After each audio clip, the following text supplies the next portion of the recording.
Welcome to another program of the Leaders MBA. Welcome to a roundtable, not a webinar. We don't talk about webinars normally, or we try to not to use that word. It's a roundtable. We're going to have a lot of amazing guests talking about entrepreneurship, lean startup, and so many other things. I'm not sure how many of you can see us live. I believe the broadcast is going on, as the program is saying. I just want to make some sort of confirmation from our guests. Okay, we're up and running.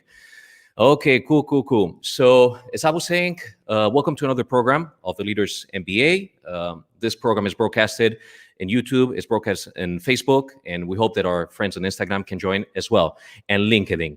So today's program is going to be about lean startup, about agile methodologies, and how we're pivoting, are we adapting in this very complicated times, especially in a country such as Lebanon? I don't have to say anything that you guys don't know. We're in really, really deep trouble.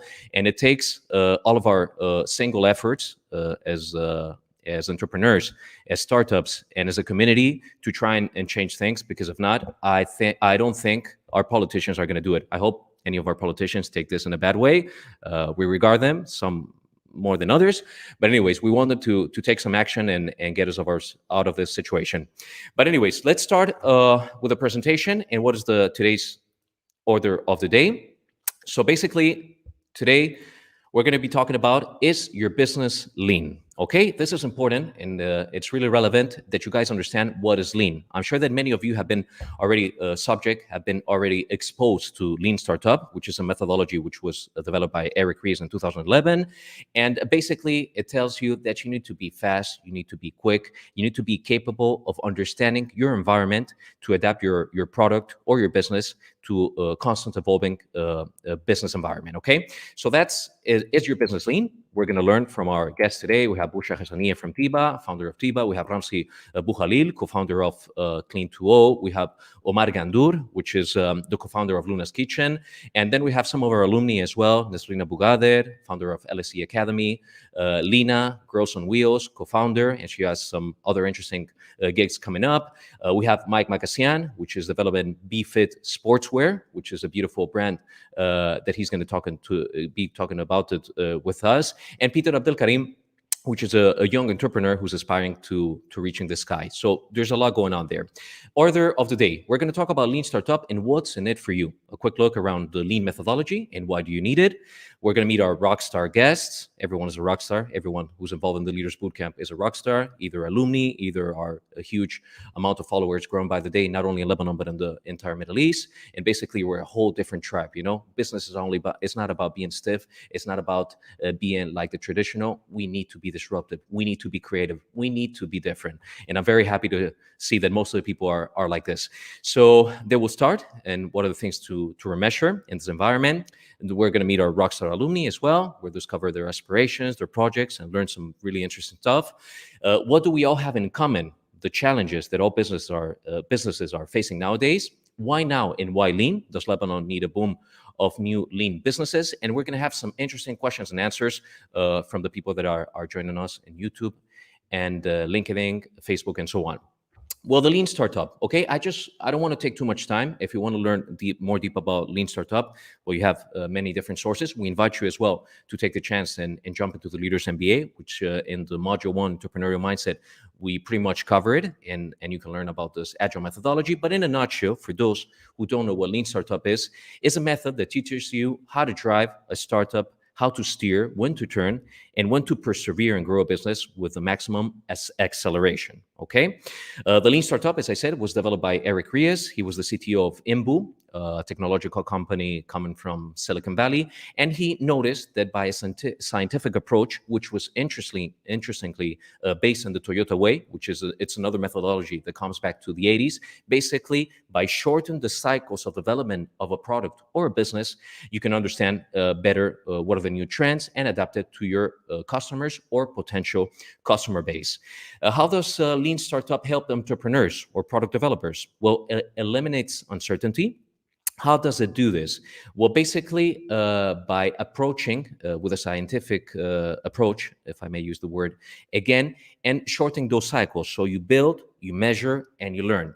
And once you have metrics, once you have analytics, and nowadays we can have so many metrics and analytics, especially with the digital world that we're living in, you can see if your product is going in the right way or if you need to rectify, iterate, and move on the direction that your customers are looking forward to have your product. So many people have said it before than me, but I'm going to repeat it for those who have not heard this cliche. But it's also true that the most important thing is not to fall in love with your product, but to fall in love with your customer and what you're going to offer to them. Okay, so work smarter, not harder. That means this is a very interesting point, because most of entrepreneurs, and I'm sure that our guests and our alumni are going to share the same thoughts and insights. Probably they wanted to develop the most beautiful product, the best product in the market. They took so much time, so much effort. They put all over their hearts in this product or project, and suddenly you realize that no one wants it, or it's not exactly what they were looking for. So you need to build from scratch again and try to assimilate, try to bring this product to your potential customer base. So it's important to work smarter and not harder. And that's related to analytics and metrics that we're speaking before. Develop an MVP, develop a minimum viable product. This is so basic in the entrepreneurship world. Instead of, bringing the final product, go much before. Bring something that makes sense, something that you can work with, and something that early adopters are open to buy and to acquire from your side, and validate your learning, basically analytics, metrics, constantly knowing exactly what's happening on the market. This is just a quick nutshell to introduce for those who are not so familiar with the lean startup methodology or any other agile methodologies. This is the loop that I love, and I just repeat over and over, and I'm sure there are alumni who are watching our videos and sessions. They've seen it constantly: learn, build, measure, learn. Build, measure, learn. You build, you measure. Once you have the product, once you have the data, you learn, and you begin again, iterating, pivoting, and taking it to the whole next level. These are our rockstar guests: Ramzi Abu Khalil, Boushra Hassanieh, 𝗪𝗏 𝗕𝗏, co-founder of Clean 2.0, the founder of Teabah. I think she's also working for a company and user experience as well. And 𝗪𝗏 𝗕𝗏, the co-founder of Luna's Kitchen, one of the most important, if not the most important, vegan restaurant in Beirut. We're going to start talking with them, and then we're going to go dive into the business model canvas. If you're not familiar with this canvas, it was developed by Dr. Alexander Osterwalder. By the way, it's a funny fact, he was the teacher of Eric Ries, the guy who developed Lean Startup. And as you will be learning in the Leaders MBA or any other program, most of all these methodologies are connected, are built upon on previous writers, on previous teachers, on previous theorists. But anyways, the business model canvas has different areas, different segments that you need to fill up. Normally, as a startup, you will start from the value proposition. What's your idea? What do you want to bring into the market? What are you offering that others are not able to achieve? And what's your competitive advantage? And from there, you continue growing the entire business model canvas: customer segments, customer relationships, channels, key activities, key resources, key partners, revenue streams, and cost structure. Those two are the most important, obviously, because it depends on how much money you can make. It also how much money is it going to take to build or to drive your product into the market. So this is the business model canvas.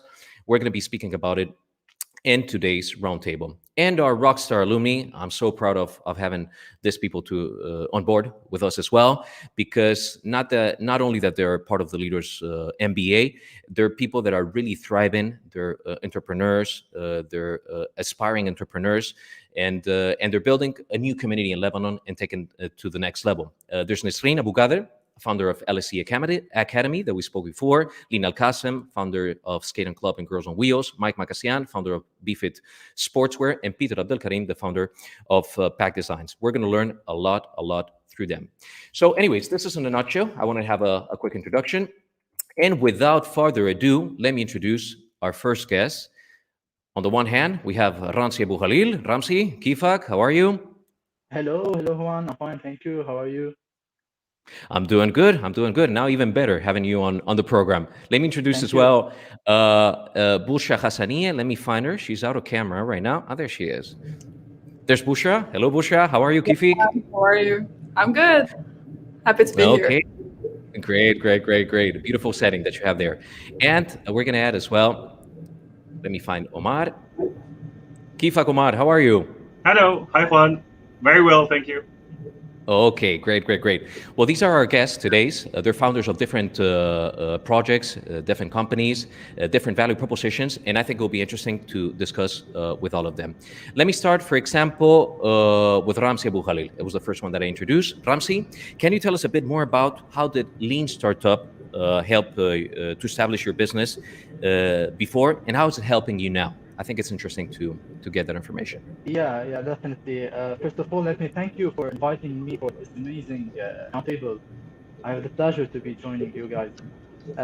So actually, with the Lean Startup, let me begin at the beginning how we were doing. We started with an idea, with developing one device, and we didn't have this flexible mind to change when the time is needed to change. So after 2 years of trying to develop our product, we were getting good results. Everything was positive, but then we found out that it is almost very difficult to be selling this product for many reasons. So after 2 years, we found out that it is important to be flexible and to change. Here we use the methodology of the Lean Startup and to be flexible and try something else and to be successful in it. So we changed from a portable filter, a water filter, to a filter that is fixed on faucets. We did this change because it's easier for us to go to the market, and we started to apply the concept of build, measure, learn. So we built our first device, which is the minimum viable product with the minimum cost required to start selling this product. We started selling, and we're in contact with the customers, and we start to measure our sales and how the customers are reacting to our product, their feedback, and what should be changed in the product. And then we are doing iterations to improve the product and to make it more customizable based on the feedback of customers. So that's how we use the Lean Startup methodology at the beginning. Then and now we are using it again after the situation that happened in Lebanon, the economic crisis and everything else that is happening.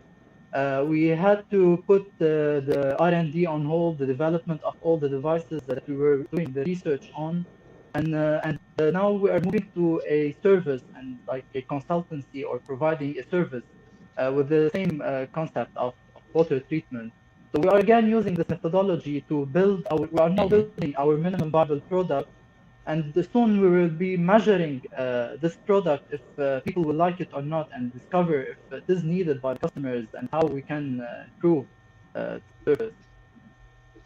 So that's briefly how we're using it. I don't know if you want me to elaborate further. No. I think that's a perfect answer, because at the end of the day, there's a lot of people that need to talk, and I think it's important to open new channels of conversation. So I think it's the ball is going to be moving around between each other. Boushra Hassanieh, I also have here. By the way, anyone who's not right now on the broadcast, if you can close your microphone, because there's some mobile that I'm hearing somewhere there. So anyways, whoever's not talking right now, please close your microphones. I was saying, Boushra, can you tell us a bit more about your value proposition? I was saying previously on the live Instagram, and also I think I mentioned quickly on this broadcast, you founded a new project, a new revolutionary project, which is creating tea from Lebanon, which is not the traditional tea environment. I don't know. It's not India. It's not Sri Lanka. I don't know. So can you tell us a bit more that revolutionary, disruptive value proposition, and how things have been advancing from the very beginning, applying again the Lean methodology? Yeah, sure, Juan. So bringing tea to a country like Lebanon that doesn't really have that tea culture, if you want to call it that way, but it has a coffee culture on the other side, but it doesn't grow any coffee beans in any way. So we have this huge, amazing variety of wild herbs and plants, and I was like, why not investing in this? Why not reflecting on it and spread this with the world? And this is where Teabah started, and I decided that I want this business/enterprise to orbit around the social impact of empowering women in the rural area where I live, and highlighting and preserving this beautiful natural heritage of herbs. So the Lean Model Canvas actually is the perfect tool to use, because living in such an era, moving from the lean manufacturing back in the 1950s to a lean startup now. So everything is moving really fast, and we are connected to our customers more than ever. So it's really, speed is actually the game changer here. So we need to connect with our customers.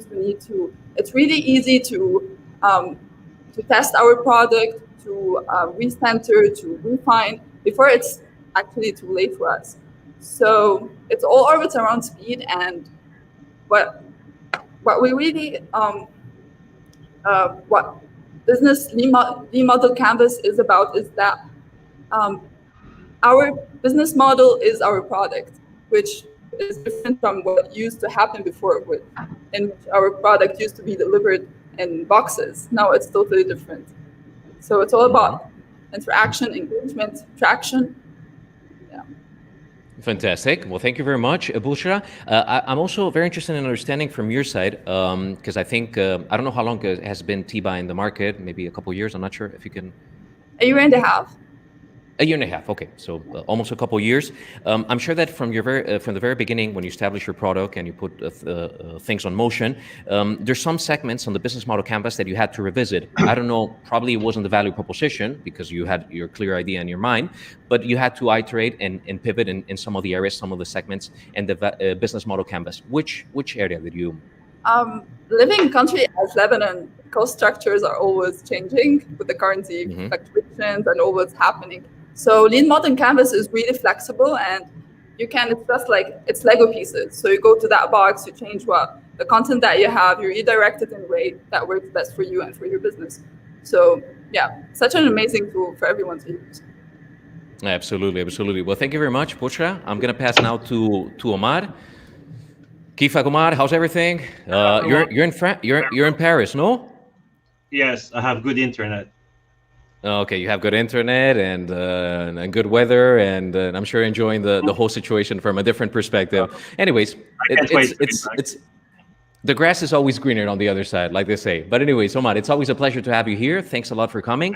And can you tell us a bit more about your value proposition? What I like from Omar, I mean, I like many things from all of you guys. Obviously, that's why you're in the program, and especially your energy and your thriving emotional impact and social impact that you have in the country. But from your side, Omar, I think it's very interesting that you introduce a new concept of eating, which I know that veganism has been there, but I think it's something very, very new for entire Lebanon. And in the last years, it's been gaining so much traction. But you started 4 or 5 years ago. Can you tell us a bit more about that value proposition?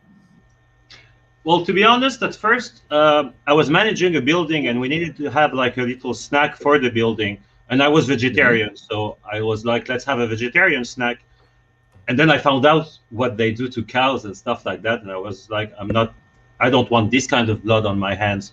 So I turned vegan and the restaurant became vegan. And I was like, let's make an actual restaurant out of it. It was like 2.5 years ago. I know it's a business thing that we're doing here, but I see it more as a philosophical cause for me, because I was not going to kill animals no matter, well, maybe if my survival depended on it, I would have, but otherwise I wouldn't like to kill or torture animal. So that was the starting point of it all. And then, so we started doing this vegan thing. We're the first in Beirut and almost the first in Lebanon. 𝗕𝗏 doesn't really count as vegan, even though he's technically vegan, but yeah. And by the way, I just want to make sure, like, you know, Lebanon is such a small country. Let's say that someone very close related to Falafel Zainoun is also part of the program. I'm just saying, like, let's not have any conflicts of interest here. We love everyone, there's space for everyone. But yeah, they qualify because at the end of the day, falafel is as vegan as any other food. But anyways, continuing with that, yep. And we don't even make falafel because we don't want this kind of competition, because they're very good. We love falafel. There you go. Exactly. That's what I want to hear. Yeah.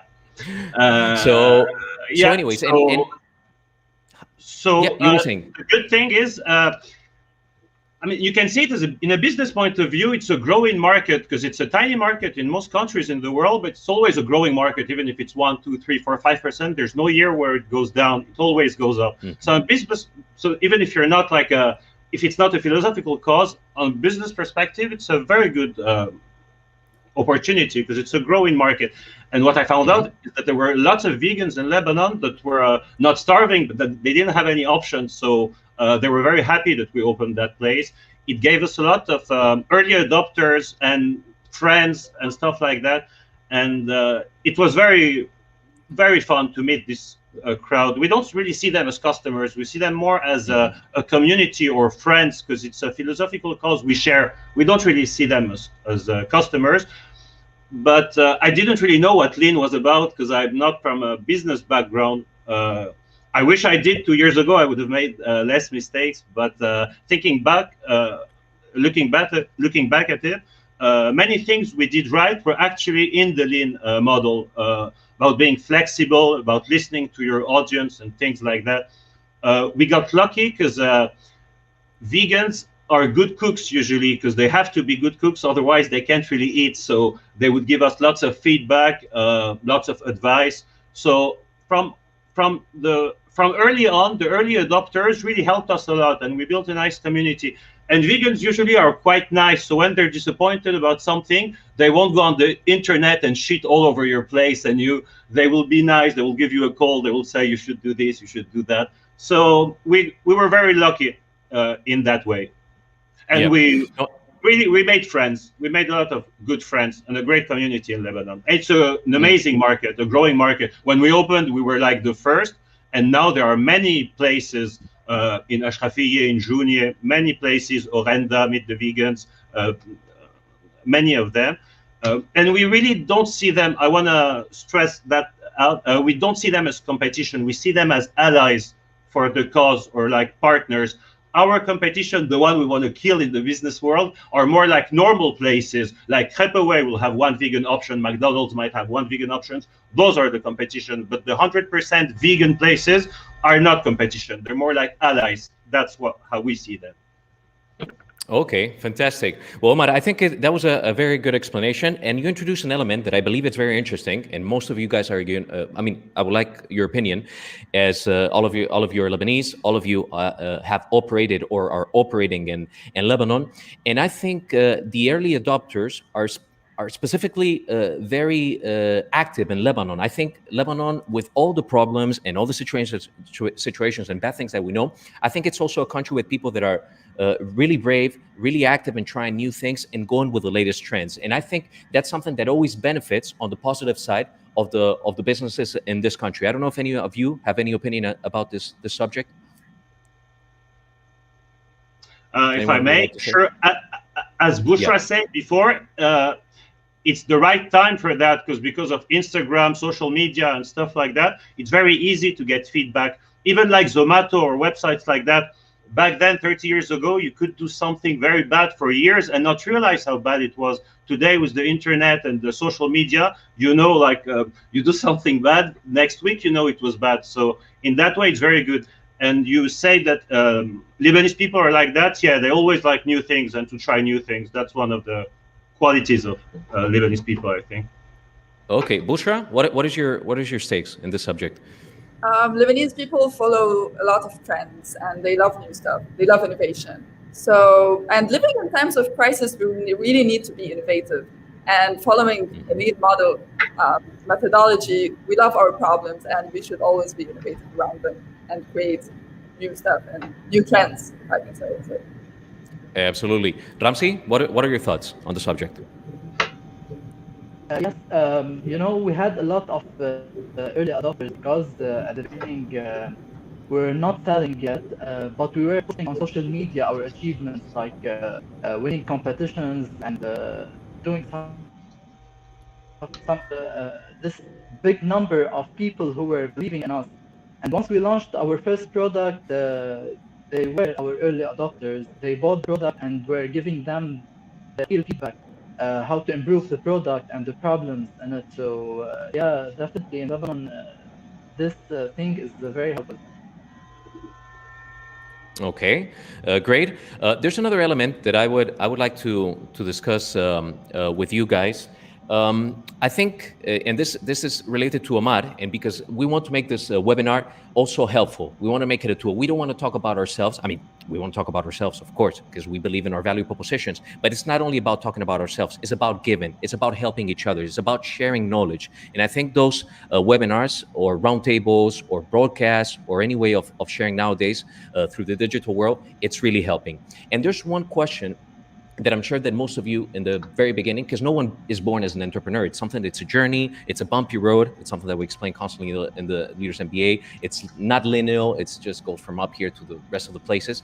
And it's very important to understand that many of the things that we learn in Lean Startup, most of us, we learn it the hard way, and then we realize why we didn't learn this from the very beginning. It would have cost me a lot of time, a lot of money, and I would have saved, a lot of hassles that potentially could have been saved in a very smart and scientific way. I don't know if you guys feel the same way about the topic. Anyone? Omar, you were going to say something? Should I go? Yep, please. Actually, yeah, many mistakes we did, we wouldn't have made, or we wouldn't have made that big mistakes if we had known about that. Quick example, and many people can relate, even if they're not restaurants and stuff. We had this idea of a perfect menu, and we invested a lot of time and energy in that perfect menu. When we launched it, we realized that maybe 20 or 30% of it was perfect. We're very good at marketing, so we got many people to try it, but our food was not really good. So many people were disappointed. If we had known about Lean, we would have tried something much smaller, much more basic, and wait for the feedback to grow and grow. But back then, we were like, let's do something 100% perfect, and it will work. And that was a big mistake. And any entrepreneur, I think, they should learn about that before they start. Because it's silly mistakes, like immature mistakes. Like you think everything will be perfect because in your head it's perfect, and you don't give enough attention to uncertainty or the things that you have your crowd enough. Yeah. With your idea, you think that you're the only one who Can I invented hear you, the sir? wheel. Yeah. Can you hear me? No? Can you hear me? Yeah, now? Yeah, now I can hear you. Okay, sorry. Again, Lebanese connection, but at least we can make this roundtable, because last week it was impossible. I mean, I don't know how many people cancel their webinars and roundtables. What I was saying is, again, it's a cliche, but doesn't mean that it's not true, is that we constantly get fixed on the idea that we're so in love with our idea that we're the first ones who came with this idea, which is totally untrue, honestly. We're so many minds, so many souls in this world, and everyone comes with 1,000 million ideas. What makes us different as entrepreneurs, as people that want to thrive in business, is that we say, okay, we're going from the idea, we're going to take it to the next level. I'm going to take action no matter what. Am I going to lose something? I'm going to lose energy. I'm going to lose money. I'm going to lose maybe personal relations. That happens a lot of times. But then you take that bumpy road and go down the way. The problem is that you get so in love with the idea, and sometimes our ego clashes with what really is the market is demanding, and we begin to feel frustrated. We lose that like, oh, someone is taking something from our side, from our heart, and it's just smashing it, And that's a very important thing. Let's not fall in love with the idea. Yes, we have a good idea, but let's adapt it to the market. I don't know your thoughts on the subject as well, Boushra. Yeah, totally. I have something to say actually about this. So as you just said, entrepreneurship is a roller coaster. It's a road full of bumps. So actually, from my experience, what I really noticed is that while going through this roller coaster, and especially the downtimes, being able to maintain a balance between working for your own idea, for your own startup, for your own venture, and being a team member in other corporates or works or teamworks, that will help you bring in knowledge from the other teams. And for you to be an effective leader, you need to be an effective team member. So you can learn from other people's mistakes from your team. So that will bring in a lot of experience to your team as well. And you will be able to be an effective leader yourself. So that's an amazing balance that I advise everyone to do. Not just like quick everything that you have on your plate and just focus on one thing. That would be great if you can do that and succeed in that, but maintaining balance is much better. Okay, well, thank you, Boushra. Thank you. Thanks a lot, guys. I'm going to do one thing. If I'm I may just add going to something. start at... Yes, please Sorry, add. Yeah, of course. No. I think Boushra will agree with me, is that most entrepreneurs see themselves as artists or as very creative people. And it's very difficult for artists to say, that's my baby, that's my art, and have it influenced by things like the market or like things you wouldn't have thought about beforehand. So, but when you think about it, the good artists would listen to other people. Like the Beatles, without their producer, wouldn't be the Beatles. And they were getting annoyed about changing their songs because the producer told them to change their song. But that's what good artists should do. But entrepreneurs should keep, I think, their creative side and keep seeing their business as an art, as a baby, but still listen, like to be a good artist, not a stubborn artist.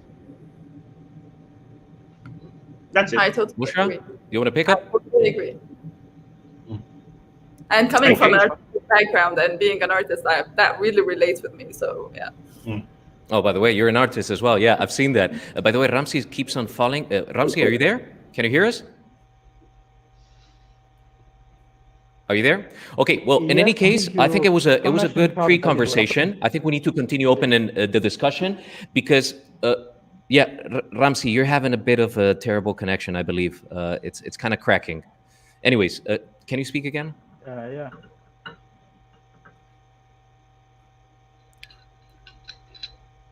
Can you hear me right now? Yes, we can hear you. Okay. So anyways, if you guys Hello, can you agree, hear I would me? like to introduce some of our students. I want them to engage with you guys. They're also founders. They're also trying to make their own way. They have their own gig, their own startup, and they're ambitious in their ideas. And hopefully, all together, we can come with some not only tools, but specifically experience from you guys. What are the do's and the don'ts? Some of the things that you said, I would do it in a different way. Some of the things that I would highly encourage you to go and fix in this side of the business, and so on. Okay. Also in between, I'm gonna go a bit solo for the time being. Guys, I want to share some of the messages. Hi, Dan Abu Shakra. Thanks a lot for participating. It's really relevant what you're saying. I think it's very important to start with a lean canvas or the business model canvas in early stage startups, and even as solo entrepreneurs. When you have an idea, go understand structure, what is your value proposition, go through the different segments, and try to see if it makes sense from the very stage. So that's very important. Also on another side, we have 𝗬𝗓 𝗓𝗓, which is asking us, what is the time to be given for a startup business before you know that the business is heading in the right direction? Well, this is a tricky question, Elias. Thank you very much, because there's not like one only solution. At the end of the day, some startups can go on the fast track. It also depends on the amount of investment that you're getting. If you're getting mentorship, if you're participating in an incubator, an accelerator, it depends, you know, if you're going solo, if you have co-founders and no co-founders. But I would say anything between, let's say around 2 years, since you started with your project, it's a good time frame to understand if things are going to move forward or not. If you don't have good indicators, if you don't have metrics, analytics that have clearly explained to you, that have proven that there's a path, there is a road that you can go, then probably you might want to pivot and move on to some other business. I'm going to go to another question. Rupina, speaking of the Lebanese educational system, due to political reasons, the system does not want young learners to know anything about individuality, how to run your own thing, how to do something on your own. Yes, Rupina, thanks a lot for sharing that insights and your perspective on the matter. In my opinion, it's not only about Lebanon. Lebanon, we know that it's a terrible mess in all subjects, including educational system. But I would kind of amplify. I will extend it to the rest of the world. And I think not enough countries, maybe in the first world countries, they're starting to implement more and more these programs. But traditional education doesn't really put you in the direction of being an entrepreneur, of coming with a business, thriving in a constantly changing business ecosystem. They were usually fixed in the idea that you need to be a doctor, you need to be an engineer, you need to be this and that, which is great. We don't have anything against that. And we have many people that are entrepreneurs and they're also doctors or engineers and so on. So it's perfectly compatible.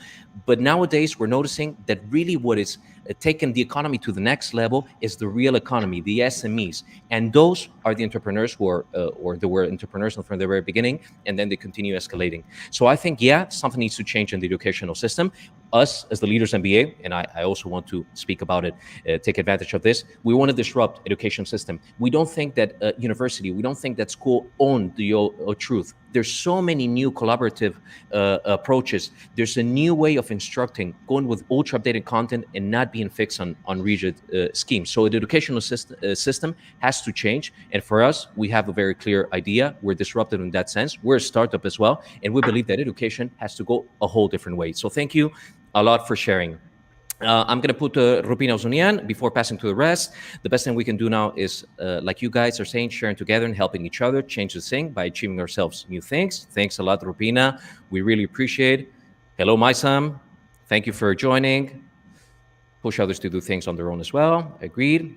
𝗕𝗚 𝗕𝗶𝗏, she's one of our students, alumni at TLB. What I would suggest, we can just wait around for the government to help us. We should really stick together, help each other, and share our own knowledge with one another. Everyone has something to give. That's precisely what I was saying, collaborative scheme when it comes to education.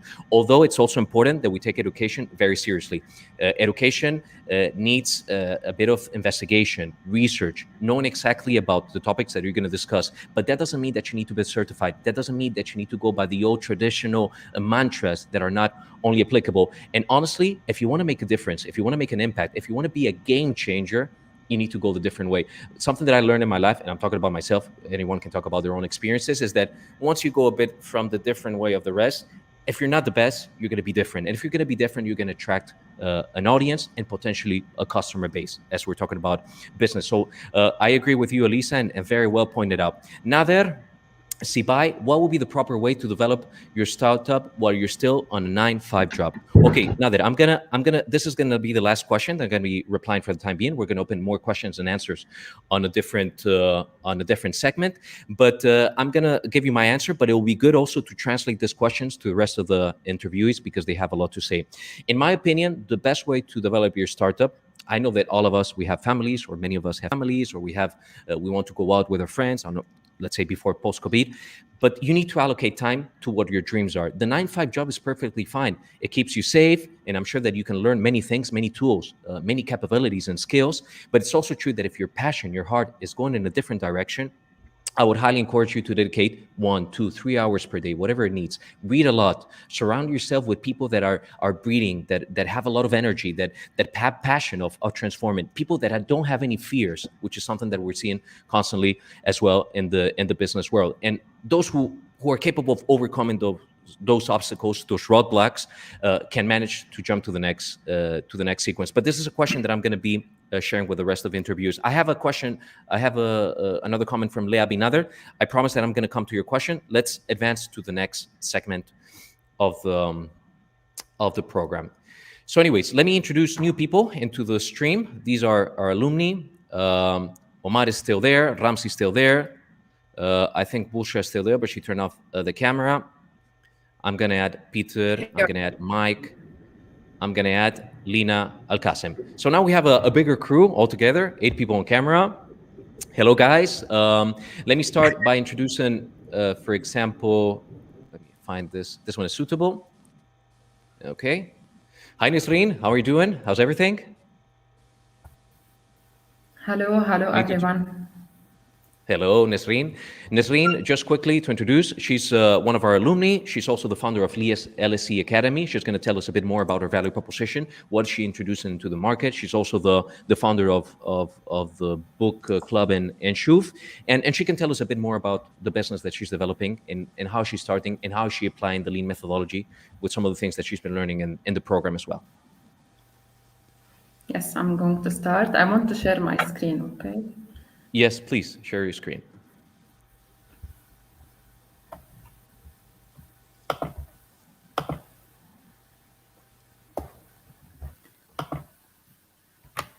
Okay, first I'm going to talk that I'm Nesreen Abghader. I am a passionate teacher. I was a former teacher in preschool and kindergarten teacher in a private school. I discovered my passion for teaching after I have done 3 consecutive years summer camp. So this year in September 20, I started my own center at Shuf to introduce modern methodology in teaching because I believe that teaching, it's not only about academical success for kids, but also it's a combination between body, mind, and spirit growth. Because as we all know, our role in educators is not only to tutor the kids, but also to help them take the knowledge they need and how they can use it in their own life. I want to talk about my main goal at 𝗕𝗚 Academy is to teach kids not what to think, but how they should think. And also because nowadays we have the easy access to the internet, so they are able to access the internet, but they should learn how they can use it in their life. And this is what I provide actually in 𝗪𝗚 Academy. Previously, I have worked on my business canvas model with the help transformational coach 𝗵𝗙 𝗕𝗏 as a first draft. I have done it, and after I start my business, I have done some modifications. I would like to share with you my value proposition. First, I ensure that kids are professionally being taken care of, and some, as we all know, that education nowadays is online. Some families or parents do not have the access to the internet, so I offer it here at my center so that they can follow up their online sessions. And also, I follow up students to have these online sessions, and I'm teaching them languages because I discovered that many students they are not interested in reading. I believe that reading is very important in order if we want to develop these skills. So I'm offering English courses and Arabic and French. And also, I believe that kids should develop communicational skills. That's why I also have I help them to learn to master these skills. And actually, I'm working also on game-based methodology learning methods because I believe that kids enjoy learning through games. And also build some soft skills because it's very important to help them use these technologies, especially in now online learning. They should understand such path. That's all about my value proposition, and I would like, if you have any question, I'm ready to answer. Okay, great. I think for the moment, Nesreen, we're going to introduce the rest and have a little conversation just to have an idea about what's your business proposition, your value proposition, and then we're going to have like an open discussion, okay? I know it's going to be a bit complicated. I just would rather anyone has anything to say, they raise their hand, and I know that I'm going to give pass as a moderator, okay? So thank you very much. The only thing that we couldn't see your presentation, I'm afraid. I don't know if you shared it or... Yeah. Yes, I shared, but I don't know why it's not was clear. I shared my screen actually. Yeah, for some reason it's not appearing in the broadcast. Well, anyways, it's fine. Okay, let me talk to Mike here. Hi, Mike. How are you doing? Hi, Juan. How are you? Do you hear me? We're good. We're having a great session here with you guys. We're learning some good stuff, and I'm really looking forward to the crossfire that we're gonna have in a bit. So I would ask from you guys if you can be just relatively quick in your value proposition presentation, so we can talk about specifics in the session. So, Mike, what's 𝗵𝗏𝗏 Sportswear for us to understand? Okay, so 𝗵𝗏𝗏 Sportswear. Beforehand, I like to note that I'm a physical therapist. I work in a gym. I've been working in a gym for a long time. So I usually look at international sportswear, and I always look for stuff abroad that I never find here. So the idea and the value proposition started from experimenting with the things I used to make custom made. I used to go out to local companies and to make some custom made clothing, which I used to wear around the gym. The idea started when I started finding interest in many people of the things I was making. So when I took the idea in, I wanted to develop an idea and make a custom or local sports brand, especially in these hard times that we were passing through, and make something that was cheaper, better, and versatile.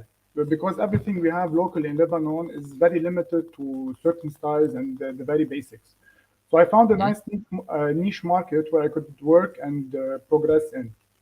So the value was bringing new items with some kind of a European style or things we could not easily find in Lebanon, making it custom made, bringing good quality, and developing on this idea. So this was the value proposition I was working on. Okay, perfect. And how are things advancing in this very complicated times? I started the idea around 2 years ago. The business canvas model I had no idea about, which someone was talking about beforehand.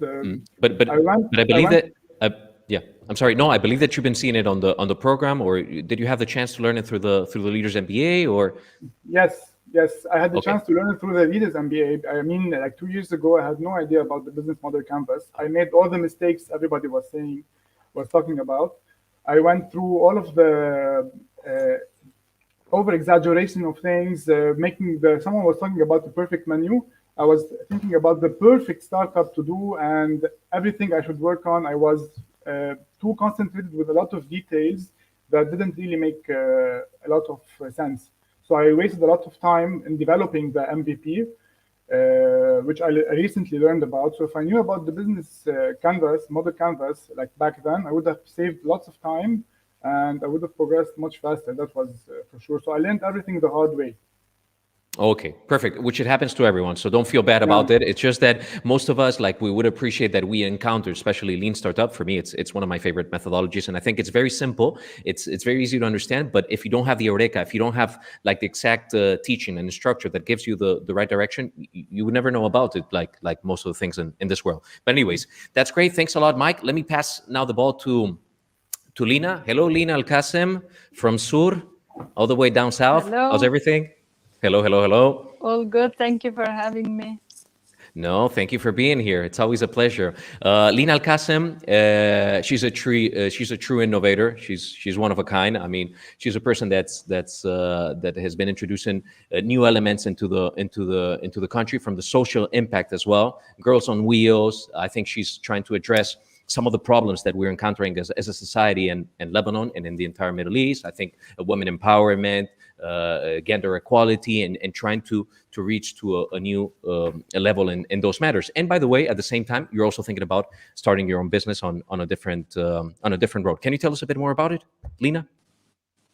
Yes. So it all started. I was an inline skater in Tyre for several years, and then I saw that there is a need for this new activity in the area. I think there is a need for this activity in Lebanon and the whole Arab world. So Skate On has been running for 3 years. I'm teaching mostly kids how to skate. And then this idea evolved into Girls on Wheels, because like skating, skateboarding, and motorbikes, motocross, or any of these sports are mainly restricted maybe to men in our societies. So in order to break this stereotype, me and 𝗪𝗓𝗪𝗧𝗪𝗓, the co-founder, we started this initiative, Girls on Wheels, which is not a business, of course, it's a community, in order to empower and unite all these women in Lebanon. And now we have started also Girls on Wheels UAE. So we're planning to expand like to the whole Arab world, hopefully. And the new business I'm working on, which is why I joined the Leaders MBA, is I want to start my social media agency. I want to help businesses and people grow on social media. And specifically now, I'm specializing in Instagram. So if any of you guys need help with that, I'm ready to help. No one better than Lina Al-Qassim, that's for sure. And how do you feel that you're navigating in a red ocean? Okay, I don't know if you're familiar with the concept of blue ocean strategy, red ocean strategy. That's something that we're going to be seeing as well in the Leaders MBA. For the moment, I know that you're entrepreneurial mindset module, but that's something that will come later on, problem solving and product market fit. But you don't feel that it's a very saturated market, the whole social media community managing and so on, or you still feel there's room to grow and to offer like a different value proposition within this domain? Yes, it is very saturated, but my main value proposition is providing organic reach, which is definitely a need in Lebanon because with the dollar rate and everything. So providing this organic reach and organic engagement, like you just create simply super fans for your brand, which is lacking in many brands. Like the study that I did shows that most businesses like have less than 1% engagement on their Instagrams. So there is a need for that. Like even if they have a social media agency or whatever handling their accounts, they're just like doing the posting and ghosting. So this is what basically happening. And I want to help these businesses and individuals in creating this organic engagement and building the relationship and the community around their brand. Fantastic, Lina. Okay, thank you very much, Lina. And let me finalize with Peter Abdelkarim. Peter Abdelkarim is one of our youngest students. at the Leaders MBA. He's a person that has an enormous capacity of overcoming obstacles. He's a person that's always eager to learn. He's a person that came up with a very good idea as well in the graphic design industry, but that he's trying to continue thriving, continue learning, to get in the pole position when it comes to learning. But anyways, Peter, it's a pleasure to have you here. Can you tell us a bit more about what's the business that you want to develop as an upcoming entrepreneur? You need to raise your volume, please. Raise your volume.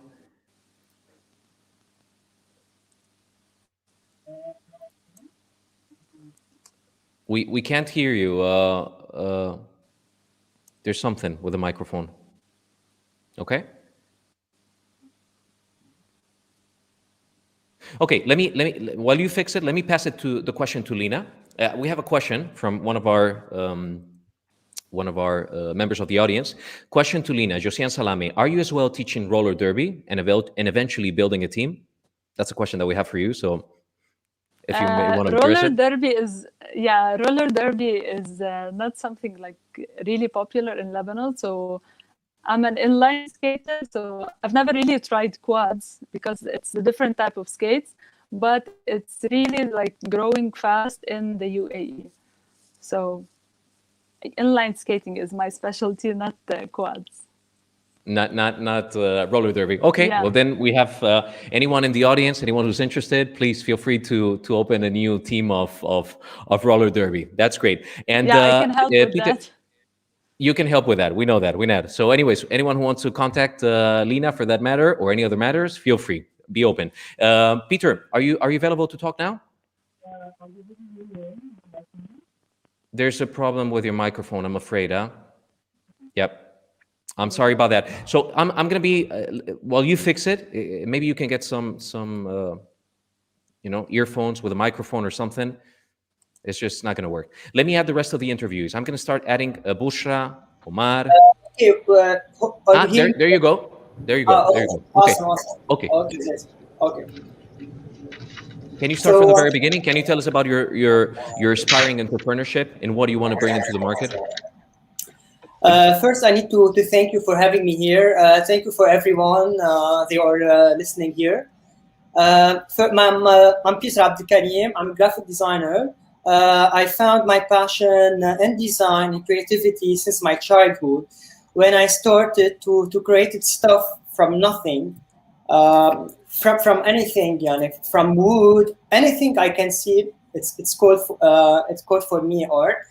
I participated in many entrepreneurial programs with Injaz Lebanon, UNDP, and I'm currently learning, going deeply with the leadership bootcamp in order to master all the skills that I really need in my business.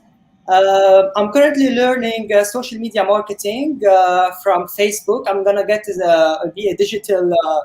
I'll be a certified social media marketer from Facebook and Coursera. I'm currently now following my passion and what I really love by creating artworks that show my passion to Beirut, and I'm gonna develop later on many artworks, but definitely it's a matter of time, about everything I love and what people also want to do. So I started learning social to improve more and my ability to show my passion, how to engage with people. So I'm just learning the technical stuff, and that's it. What I offer, I usually offer. I'm currently offering consultation with social media marketing and advertising via Zoom, definitely since the pandemic. I offer consultation in branding and design services. I offer full branding services for your businesses. And what I'm mostly passionate about, my artworks, I'm offering something to design your walls. So if you are bored and you want to have something hand on your wall, how to say it? I will fill it with my passion and my love, and I will definitely put a beautiful smile on your face when looking on this artwork. That's it. All right. Well, thank you very much, Peter. Just very quickly, I just want an answer in 1 minute, if you can, please. I know that you've been learning the Lean Startup. We had some internal conversations as well as I've been having with some of the alumni in our Disruptive MBA, and I believe that you never encountered Lean Startup. You were not exposed to agile methodologies. You were not exposed to the business model canvas. What's your stake? What's your opinion on such subject? Look, honestly, my business model canvas is here. Everything is prepared right now. I'm currently shifting. Before learning the skills, I wasn't doing the stuff very well. I'm now just here. It's a process of learning. It's success is a process of failure and learning. Absolutely. And that's it. And my own advice for everyone: just follow your passion, and most importantly, and you have to follow the brands, the trends. So just always be up to date what the market needs, what the people need, but most importantly, what you need. Because if you're not passionate about what you are doing, you will never succeed. That's my only advice for everyone. And okay. Reach out for any other. All right. Thank you very much, Peter. I do agree with you strongly on the fact that it's very important that you're passionate about what you want to do and what you're calling in life.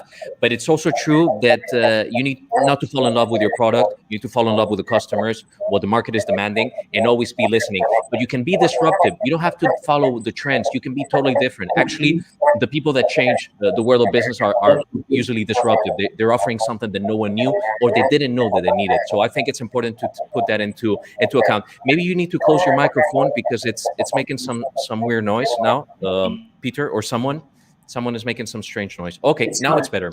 Okay, no problem. So we got to the midterm of the webinar. I hate this word again. I mean, we got to the half of the round table, and now what I want to put is everyone into the same cocktail. Okay, I want to have an open conversation, crossfire. Let's share knowledge. Let's share tools, and we're going to be answering also questions from the audience. So, what do we all have in common, and what are the challenges and businesses that we're facing nowadays? Anyone would like to start? Anyone would like to open fire on the subject?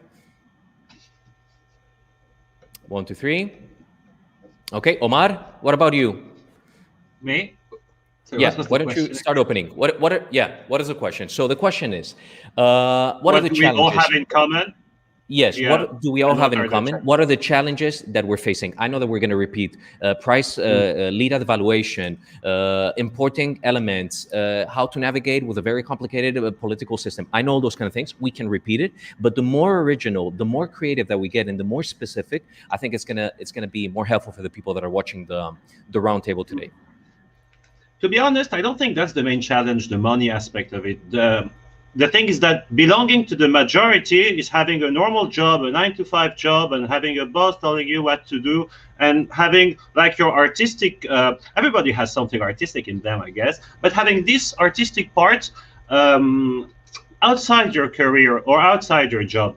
What we all have in common is that we're okay being a minority, being not the same as most people, taking risks, and it comes with lots of perks.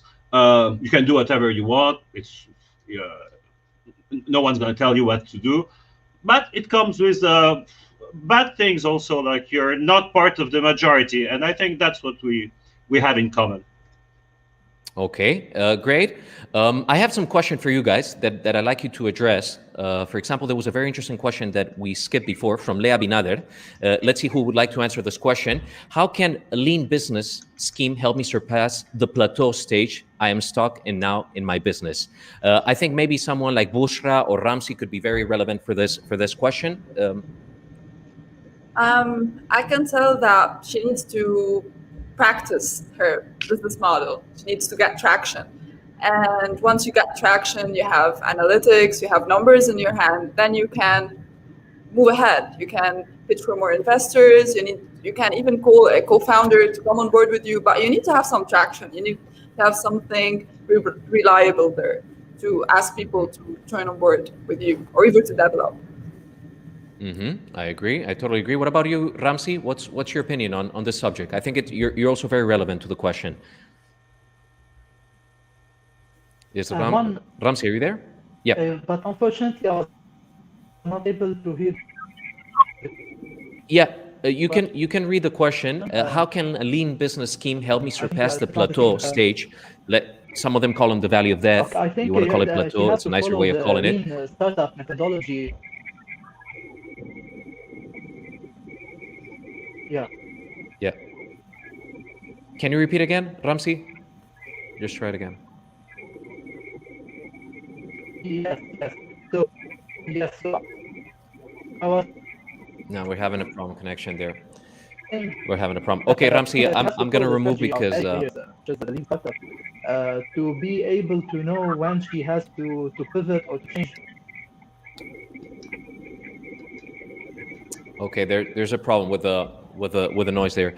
Ramzi, I'm sorry, we're going to cut it. Okay, we're going to remove it, get you out of frame.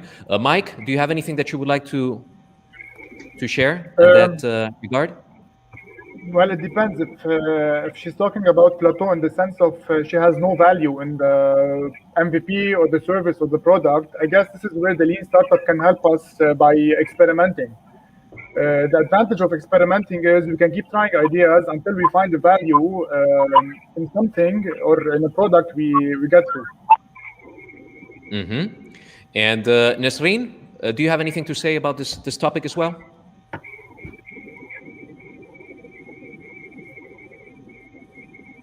Someone close the microphone, please. No? Yes, I think that she should actually learn about the market she is targeting, and she should look at them very well. And actually, I believe that you should work on a team because as a startup, as me, I am working on having the same system for all my groups, so that we not only work on, they follow and they work on my dream also. Not only as but just working, but she should need a powerful team with her. Okay, that's a very, very good answer. Lina, last reply to this question. Do you have anything to say in that regards? As someone who's starting your own business and someone who created a whole community, which is not easy to create a community. Sometimes it's even more complicated than building a company.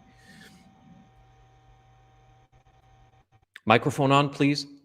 Please turn on the microphone. Yeah. Sorry.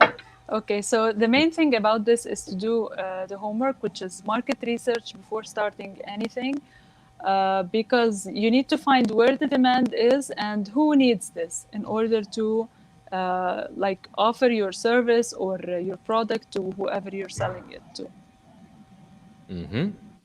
Okay, we're going to open the last round of questions for everyone. Let me take this comment from Karam. Hello, Karam Nemer.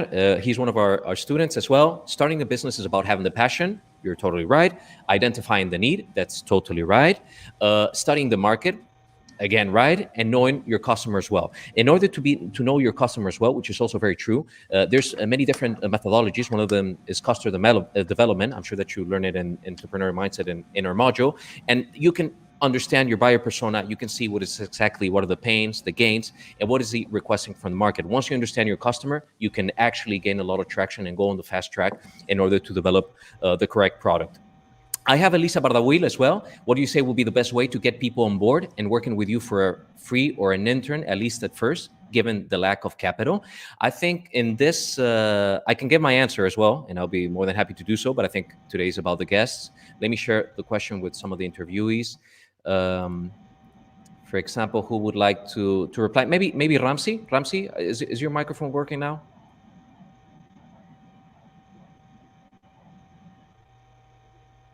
No. Ramzi, hello, are you there? No, it's not working. Okay, maybe Omar, do you have anything to say on the regard of the way to get people on board working for you, either if it's for free, an intern, given the lack of capital, which is something that's she happening a lot. She wants employees with, yeah. Yep.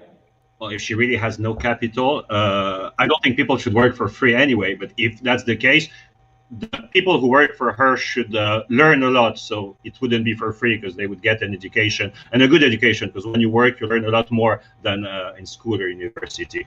And you can also give free stuff from the stuff you are making. Actually, we had that like a few times, like come see how the business is, so they would be happy. It was like a free internship, and they would get free food too, so it wouldn't cost us a lot. But yeah, that's a solution. Give stuff that you make and give them a good education. Absolutely, I totally agree. I see that Boushra is also nodding with her head. Anything that you want to say, Boushra, in this regard? I could say when her venture or business creates value, she can share the value with her employees as well, as Omar just said. So creating value is a core thing, whether delivering it to a customer or sharing it with your employees, with all your team members. So. I agree with that. I'm going to give my opinion as well, very, very quickly, to Elisa, our student 𝗪𝗧 𝗵𝗲. Well, I think there's other options as well. I mean, the ones that you mentioned, given sharing expertise, knowledge, which I think is very legit. I also agree with Omar that no one should work for free, at least after a certain period of time. If it's an intern, it should be a very clear intern agreement, 1 to 3 months, whatever it takes. Maybe you can extend it for a little bit more, but not fall into the loop, which is happening a lot in Lebanon. And I'm sure that many of you can relate, that people are hiring for free, and just by giving like expectations of something that's going to happen, which is never going to happen, because basically when you took all out of them, they're going to be moving on to another position. So if you're going to have someone, you better share expertise, and at least, and this is something that I've normally done within the different companies, is have a minimum payment allowance if they pass to the next stage, even if it's 1 lira, 2 liras. It's a joke, 1,000 liras, doesn't matter, but given a certain amount of money and perks in order to for them to be able to work. And there's another option, which is also getting very trendy, especially in complicated or challenging markets such as Lebanon. You can give a part of your shares. Okay, you want to jump into this project, you want to come to the startup, you get some equity, a small part, but then you have to work on behalf of that equity. I don't know if any of you guys share that thought as well. Boushra? Yeah, definitely. Do you agree? Yeah, do you agree? Have you seen that? Have you ever done that? But sharing equity or giving shares is a huge step, I guess. If you see the person is really qualified and he is an actual added value to your team, don't miss up on him, add him in. So depends on the case of the person, actually. Okay, totally agree. Omar, anything that you want to say to close this topic? No, I agree. It depends on the profile. Of course, if it's an investor or something like that, it's very good to give them part of your company. But if it's an intern, you're not going to give them part of your company, obviously. I mean, there's also a way of developing a relation with that person. They can prove themselves. They begin to know the product. They begin to share their values. You share a common ground, a route, and eventually understand the product from the inside. So I think there's many different ways of coming into an agreement. But what I'm seeing constantly in Lebanon, and I'm sure that you guys are seeing it, is that they're taking over advantage. Even you've been taking advantage in your own life. Me, like when I was younger, etc., you have to work so much, prove yourself, do all the work that no one wanted to do, and then eventually you don't get anything but like a small diploma. But at least give that amount of expertise. In most good countries, like West European countries, it's forbidden to give an intern to have unpaid internships. As you say, they have to give you at least something like some meals a day or enough money to go to your job, or in France, for example, it was around 500 euros. That was the minimum, but you couldn't have an intern for free. In Lebanon, we're not there yet, but I think that's an example we should follow, because many people will take advantage of young people, especially in the market where unemployment is very high. They will give them hope and they will work for free. So I think that's a bad thing, unless you can build a relationship of trust, like you explained to them. I don't have money, but you could learn that from me, and that's a win-win situation. But young people should be careful about that. Okay, great. Well, anyways, we only have 15 more minutes to finish today's session. I just want to go through some questions, and I believe that all of you entrepreneurs, guests, alumni, there's a lot to learn from you guys, and I'm sure that you guys are open to have like a one-on-one conversation. I don't know if you're open or not open, but I'm assuming that as part of the community, you're open to helping out whoever has some questions. I would like to introduce a few of the best questions that I've seen so far. What would be the proper way to develop your startup while you're still on a 9-to-5 job? I gave my opinion before, but I think it's also very relevant, your input. So you can start, for example, Omar, and I'll pass the ball to the rest of the guests. Most important thing is having a project that's compatible with a 9-to-5 job. Many are and many are not. Like, have enough time, have enough money, and then do your thing. Like, don't do something you won't be able to do with a 9-to-5 job. So be sure that you'll be able to do it, that it's compatible with your lifestyle. That's the most important thing, and with your budget. Okay, perfect. I'm just gonna go in the order that I have. Mike, do you have something as quickly as possible, all of us, so we can kind of address the questions?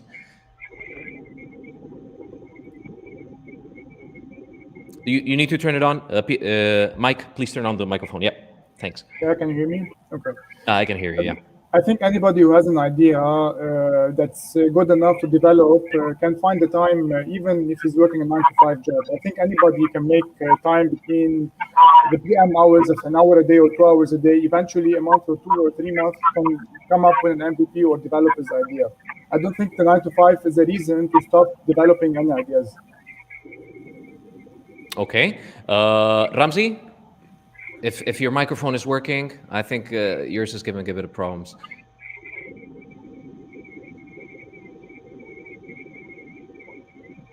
No, I'm gonna pass Ramzi. Lina, turn off the microphones. Remember to turn on the microphones, please, guys. I know, no worries. Yeah. So I've been doing everything I'm doing with the 9-to-5 job, and I'm still doing. And I think, like everyone, it's about time management and prioritizing. So you have to give away some free time for the business that you're building, like 2-3 hours a day. I think everybody can do that. So it's just about time management and prioritizing. Perfect. I'm going to pass the ball to Boushra to be very quick, as we have only 15 minutes before we finish. I guess they can start with the research part, the market research and the design thinking, the things that they don't actually need to be present in certain places at a certain time for them to start. So I think that'll be the start. Okay, there's someone. Turn off the microphone, please. It's making some weird noise. I'm sorry. I don't know who that is. Maybe Ramzi. Okay, thank you. Nisreen, turn on the microphone if you want, and tell us your opinion on the subject quickly, please.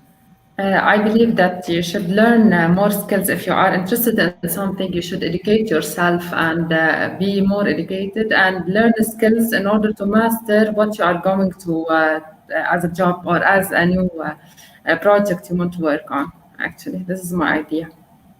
Okay, and Peter, very quickly, if you don't mind. Okay, never be a money.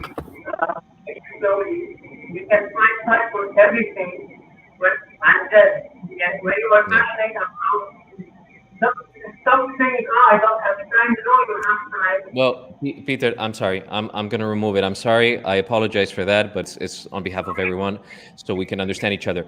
Whoever has the microphone open, please close, because it's making, and I think it's you, Peter.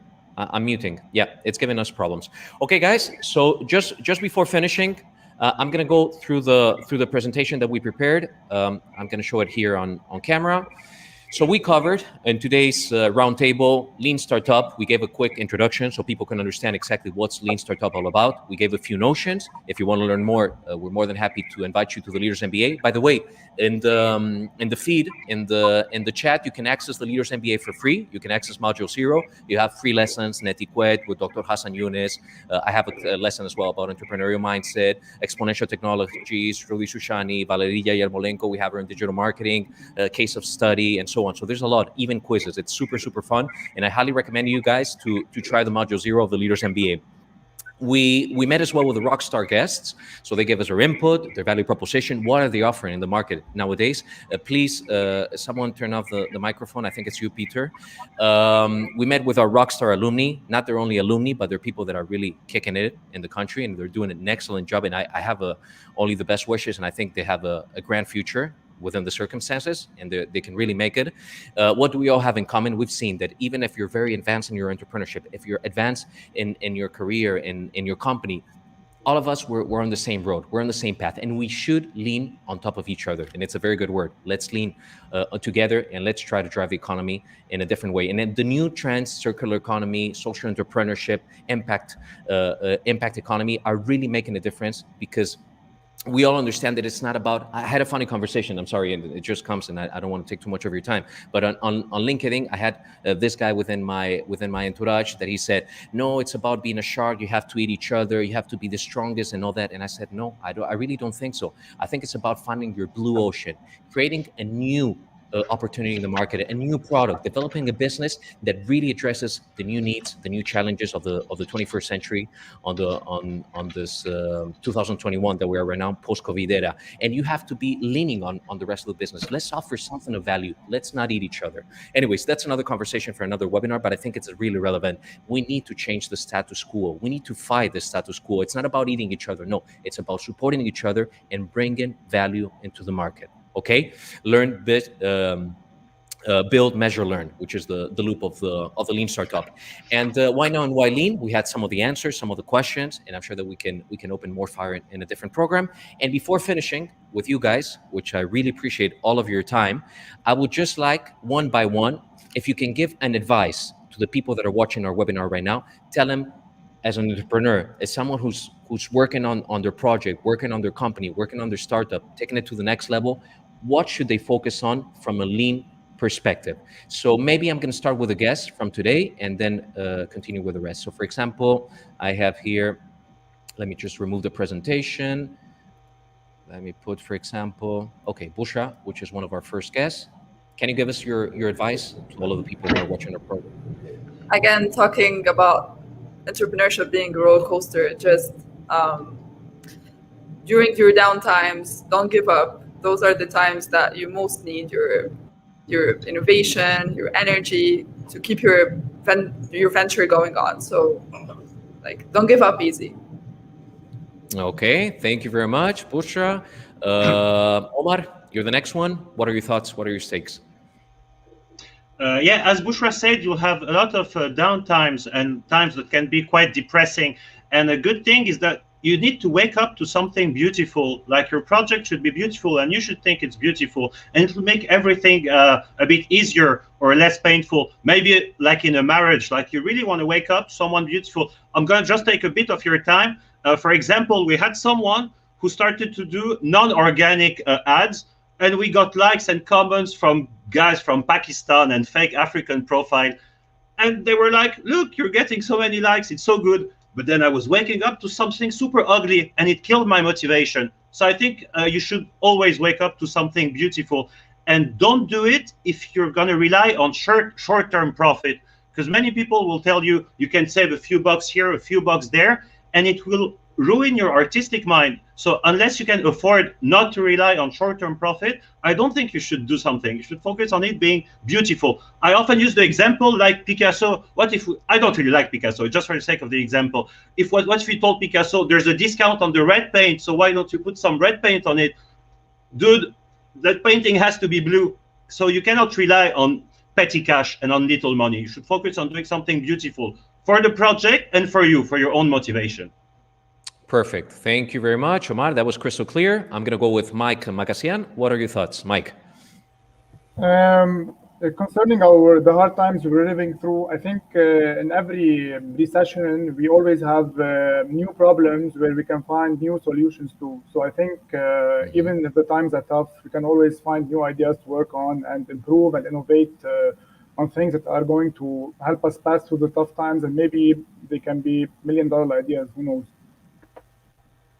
That's absolutely true, and we see it constantly. You know, within the crisis, there's always an opportunity for someone. So for example, I mean, let's get very simple, and everyone knows this example: COVID-19. Whoever was building masks, whoever was, creating all the kind of products and gears for the situation, suddenly they're money makers. They're like diving in millions of dollars. Anyways, I'm speaking only about money, but it's also about the value chain that you're offering to the market. So I totally agree with what you're saying, Mike. Lina, what are your thoughts on the subject?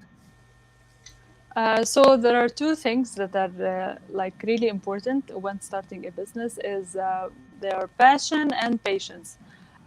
Because if you're not passionate about the thing you're doing, you're eventually gonna get bored, and like the continuous learning about what you're doing and the service that you're offering or the product will eventually, like, you'll reap the success from this. And patience, because like being an entrepreneur and starting a new business is a very long process, and as was said earlier, it is a roller coaster, because you're gonna have your ups and downs, but don't give up. If you believe in what you're giving and the value that you're providing to everyone around you, it will make a difference and it will drive you. Fantastic, Lina. I love it. And the way that you express it. Thank you very much, Lina. Nesreen, what are your thoughts?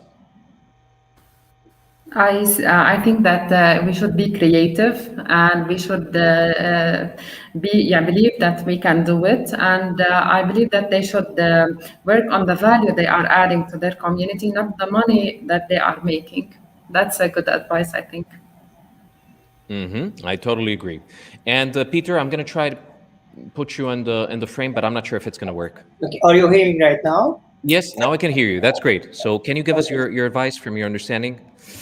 So my only advice is to follow your passion. Do something you are really passionate about. You want to do this business, otherwise you're not gonna succeed. Appreciate your customers, hear their feedback, and the most important, fail. Fail to success. Yes. And I love what you're saying, because not everyone is let's say, I don't want to use the word brave enough, but it's no one likes to talk about failure. There's no problem about failure. Don't be afraid of failures. Yeah. Don't be afraid of failures. Big companies have tried millions of times in order to be on the right tracks. Nobody can walk on the right track from the first time. Fail, try, never give up. Follow your passion and do what you love. And most importantly, listen to your customers. Listen their feedback and improve. Even if they are giving you a negative feedback, it's fine. Try to help them. So always think positive and never be. I don't know how to say it. Don't give up, and don't be afraid. Thought puts you down. Just make those negative thoughts give you the positive energy in you in order to improve. That's it. Yalla, be yourself and you will succeed. Thank you very much, Peter. We really appreciate your input, and what I love from you, honestly, is your passion, your commitment, your thriving energy. And I'm sure that you're gonna really make it. Well, anyways, I think we got to a point that we had a very interesting conversation. I like roundtables. I like webinars. I like all this broadcast to be within a reasonable time frame. I think short and sweet is always better than just going into a long discussion. I think we learned a lot, and we got some clear ideas. We talked about passion. We talked about perseverance. We talk about listening to the market. We talked about surrounding yourself about the correct people. And I think all of those elements in Cocktail in the Mix are really going to make your startup, your entrepreneurship journey thrive, although it's going to be bumpy, as we know, but you're going to be on the fast track. So I think all together, I just would like to finish on a very high note, saying that All that together is also true, but let's not forget about being lean, okay? We all are passionate, we all are persevere, we all love that we're bringing value to the market, but also we need to listen to our customers, we need to analyze, we need to have the metrics, we need to use all of the tools that we have on top of the table, such as the business model canvas, the lean startup methodology, any other agile methodologies that we're going to be learning as well in the Leaders MBA, and surround yourself by technique in order to be able to accomplish your journey and accomplish your startup or business. So anyways, I just want to say, yep. Collaborate. I have to add something that you have to collaborate. So Yes. don't do it everything by yourself. Collaborate, trust your gut, and follow the right track. Yani how to say it? Follow the right people. You will not gonna achieve what you really want from the first time. And the most important, follow the right people. Search for people who have the same passion of you. Even if you randomize sometimes, yani, Okay. Okay, Peter. Yes, Peter. Yes, thanks a lot. No, it was really, really helpful. It's just that we're running out of time, and I think it's better to leave it on a high note. Well, thank you guys. Thank you, everyone. I just want to say goodbye to everyone. Goodbye, Peter. Goodbye, Boushra. It was a pleasure. Omar, Gandour, I can't wait to see you guys. I'm gonna have a cup of tea with Boushra. I'm gonna eat one of your vegan hot dogs as I normally eat at Luna's. I want to sell Boushra's tea at Luna's. Yes, no, you know what? We should do like a gathering, a team gathering. When the situation finishes, I cannot wait. I'm a person that loves to be in contact with people more than digital. But anyways, this is the world that we're living, and we need to get the best out of everything. Nesreen, thank you so much. We're in touch. We're following the program. Thank you so much for your input. And I love those minion pictures. Next time will be a different one. Lina, thanks a lot for what you're doing. You're doing a great job down there in Sur. Once the weather is better, we'll go down there. And Mike, we need to work out together, okay? Okay, I need to catch up. I'm not going to show you. I'm a bit embarrassed. I'm losing, that strength. So I think when situation gets better and they open gyms, we need to hit it together, okay? I'll be waiting. Okay. Well, guys, really, thank you so much. It was a true pleasure, huh? Bye. See you another time. Have a good one. Bye-bye. Thanks a lot. Bye, guys. Bye. Bye, guys. Bye. Thank you very much. All right. Well,